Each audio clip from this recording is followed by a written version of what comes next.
And the thing I want to talk about that's interesting on the FPO side here is if this tournament's only at Brewster Ridge, Haley King, based on the play, would have won. If this was 4 rounds, she would have won average by like 8 strokes. Because she went, crap. I had it written down. Anyway, she beat Paige by like 2 strokes each time. Yeah. I think Paige went like 60, 61 or something like that. That's an interesting thing about the multi-course format that like I like it. I think it's interesting because it's unique to disc golf, and I don't mind it. But it's interesting because it kind of hurts parity because having different courses makes the better overall player usually come out on top. Whereas if, like you said, if it all was at Brewster Ridge, like maybe Haley King wins. So, like, I think if you play at the same course for all the rounds, then, like, throughout the tour, you might see more random winners because it might just be that a course tailors to somebody's game really well.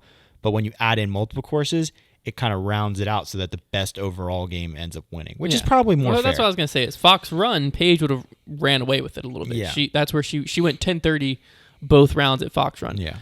But so I guess what's at the end of the day better for the sport? The parity of, a Haley King might be able to win if it was only at Brewster Ridge, or it being challenging with 2 different courses to where the best player that weekend overall stands out.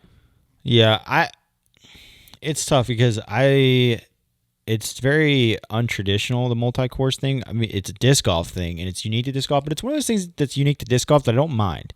As long as both the courses are up to standard, and I don't feel like, wow, one of these courses is awesome, and the other course is like not that great. If both the courses are up to standard, then like I think it's cool to have variety. I definitely only really like it in a 4-round format, or I guess a 2-round if it was like an A tier or something, not a tour event. But I definitely don't want to see like a 3-round, like go to one course, go to a different one, then come back to the first one. I don't like that. I want to see, even rounds at each course. But it gets unique to disc golf, and I think that's cool. It's definitely, it definitely has an effect on scores. Like it rounds out things a bit. But I'm a fan of it. I'm a fan. I don't mind it in a scenario like this weekend where the players had weeks of preparation. Right. Some were quarantined up there for 2 weeks. We've talked about not being able to practice it as easily, In this situation, or a situation like this where there's like a 2-week or more break between major events, so like pro tours, or if there was a national tour and then a pro tour, or a major and then a pro tour, something like that, I don't mind the 2 courses. Where I think 2 courses comes into being an issue is like the Idlewild to Ledgestone back-to-back, to where there's only realistically 2 to 3 days of practice. Because if there's 2 courses, it's going to be a 4-round event. Right. I mean, at least in my head. On the Pro Tour, that seems to be, if there's 1 course, 3 rounds. If there's 2 courses, 4 rounds. Yeah. That seems to be what's been the standard up to this point. But one thing I think would be cool to see in disc golf is, if there's only 1 course that's up to the standard, but it's going to be a 4-round event, is like what the USDGC has done. And obviously this is a golf idea, but changing the pin locations.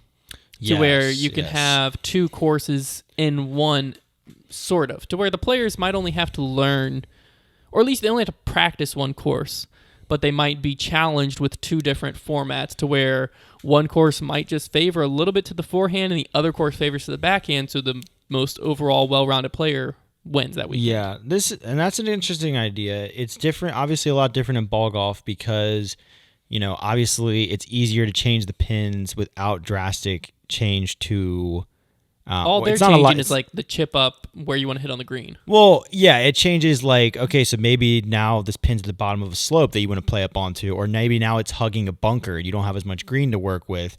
There's a lot of strategy to it, and they can also, with a few feet, make a pin infinitely easier or harder based on, usually they'll make like moving day pins like super easy. They want guys to score, and then like the final day pins are usually tough. They want a chance for guys to collapse and guys to be heroes. Disc golf, obviously there's a lot of courses these days. We've just played one this morning, Venhorst, that has 2 different pin locations. Completely different course on a lot of those holes. Really changes it. I guess that's true, because in disc golf it's changing the fairway you're taking. Yeah, it's changing the fairway usually, not changing like where you're landing on the green, So it's a lot different. Like the concept is a lot different in disc golf, but I don't necessarily mind it. We've played college tournaments at Clemson where we've played 2 different layouts. And yeah, I feel like USDGC has done it with somewhat success. Their course design last year could be questioned by and was questioned. But at least as far as the 2 pins go, yeah, I don't mind like subtle pin changes to where like at USDGC, you know, I like the idea of like, okay, there's water near a pin. So one day it's further away from the water, you can really attack it. And the next day you kind of have to like play out towards the open area and maybe you're scared of your putt. Like it's closer to the water. But it's not really changing your tee shot. It's not changing a whole lot. It's just subtle changes. Yeah. I don't mind that. You know, at USDGC, I think they've done it where they've changed like hole 1. The first day they would play it straight alley, and then they would go to the new 4-hand raised basket, which I do not like, by the way. Love the old pin. Yeah. But that's a complete hole change, though. Yes. Well, but every single hole, at least to my knowledge, had an A and a B pin, and it would go like A pins, B pins, A pins mixed or something like that. It's definitely something to be experimented with, and like it's gonna change how the feel, like whether it's just changing the landing area a little bit or if it's changing the entire hole. That's gonna change course to course.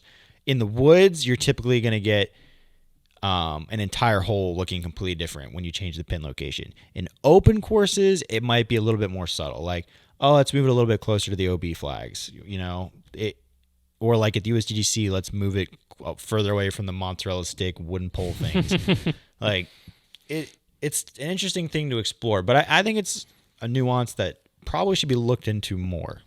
Yeah, I think at least on, because you're going to change courses completely, you might as well. Well, I think at least for majors, it should be looked into because of the fact that like a major needs to be 4 rounds or more.